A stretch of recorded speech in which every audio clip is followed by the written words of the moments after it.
What is a limit order in Binance? Now, of course, limit order is the same for most exchanges. However, in this video, I'm going to show you how you can perform a limit order on Binance Exchange. I'm Kieran from CryptoBoost, and I'm really happy to have you here with me today.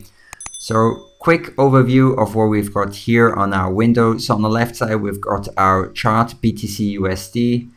And here is the order book level 2. So at the top in red, we've got all sell orders, and at the bottom in green, we've got all buy orders, and the big price in green in the middle, which sometimes changes depending if it's going up or down, is the current market price of BTC with the trading pair USDT. Now here below we've got limit, market and stop limit. We're going to look at limit orders. So a limit order is when you select which price you want to buy or sell BTC at, and it will sell it at that exact price.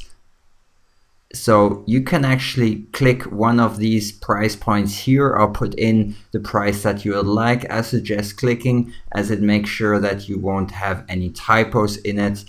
And then you can see here the price gets updated on the buy BTC side or the sell BTC side. Now here below you can select the amount of BTC which you would like to sell or buy.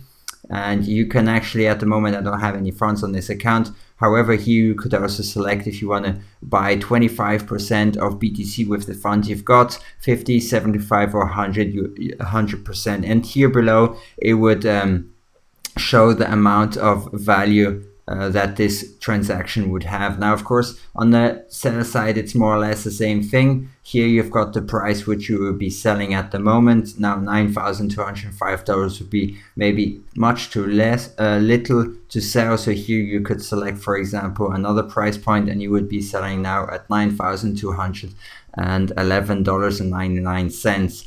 Below that, you can select the amount which you would like to sell, 25, 50, 75, 100% of the BTC that you have, you would be selling, and total would be the amount of USDT that you will receive.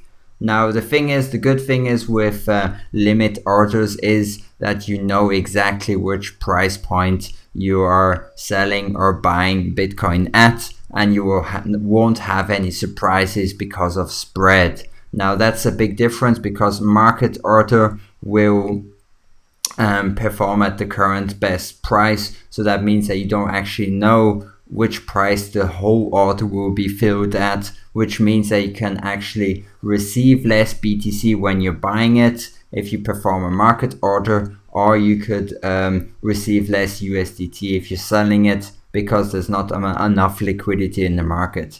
But that was it for understanding how to use limit orders. I'll catch you on the next one. Have a great day. Bye bye.